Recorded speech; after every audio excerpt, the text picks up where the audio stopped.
Of all my favorite Evanescence songs, of course, Bring Me to Life is at the top of the list, and they have now officially, with that song, entered the billions club for Yes. streaming. All right, so I can't believe the song was from 2003. That's the craziest part, but it's cool because I thought that they had this new surge of activity because of all these new trendy viral videos of girls doing covers on TikTok specifically, and that's not actually why. So I guess it had to do with the Stranger Things. That's right. Yeah. So it was like a mashup with a Stranger Things song, Chrissy Wake Up, which I'm sure we'll find so you guys can see it later on in the recap.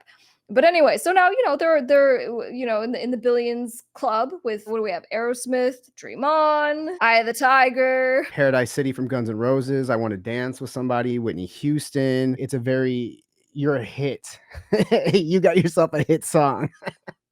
Yeah, which is awesome. And obviously, and you were referring earlier to this other interview that she had done, and she was talking very much about the fact that there's this male, rapper singer on it, and this was Paul McCoy, and how at the beginning of Evanescence kind of getting signed and doing all of that, the label was telling them, hey, we have Mhm. this movie, Daredevil, and we want to have this big song and all this stuff, but you have to have a dude as part of the band. So it was like this bigger discussion. It wasn't like, let's do a little feature, Yeah, it'll just no, be this it one song. was They were forcing a guy on her. That sounds so, like, yeah, stereotypical. yeah, no, it was I think it went actually a little deeper. I think they were already in talks with the label that wanted to work with them, but Linkin Park just hit. They wanted them to have, like, a male guy permanently in the band, Right. and Amy Lee was like, Was "No." not happy about that. They're like, "We'll walk away from it."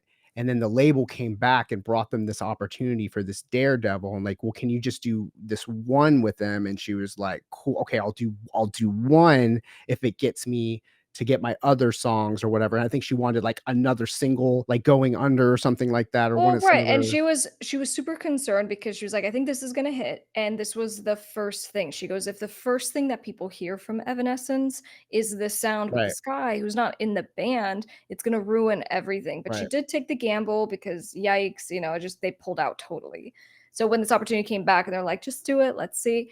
Obviously it didn't end up making a huge difference because people just fell in love with her and what they were doing otherwise. And then, later on with her like re-envisioning, with like the orchestral Yeah, version of her songs that she's done and the touring and all of that, she just cut out synthesis. his part. Yeah, she just cuts it right out. Need contracts for your music business? Go to topmusicattorney.com to get downloadable templates such as NDAs, record label agreements, management agreements, featured artist agreements, and so much more. Go to topmusicattorney.com.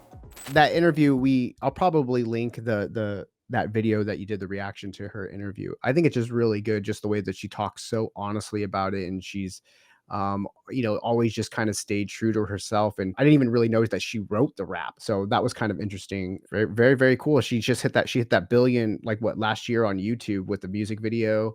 So Yeah. she's just in the billions, and she's been doing touring. I saw some of those clips of some of her, latest tours and stuff, and she sounds great. She sounds great. Yeah, no, Amy has been doing a great job, not just with coming back and re-envisioning what she wants for Evanescence and Mm. doing it in a way that she's like super digging, but she's also more on social media and she's sharing. And I like that she's just playing the game. Like I feel like she took a beat to do the mom thing, and she's still doing the mom thing, of course. But she's felt like it was a good time to come back, and I love it. So Yeah, and we've, go uh, we've Evanescence. covered we've covered an Evanescence song as well, so, if you haven't checked that out, you can watch Miss Crystal sing "Call Me When You're Sober." We That's love right. There you Evanescence go. That's your to-do item. Go search Miss Crystal. Tell me when you're sober on YouTube.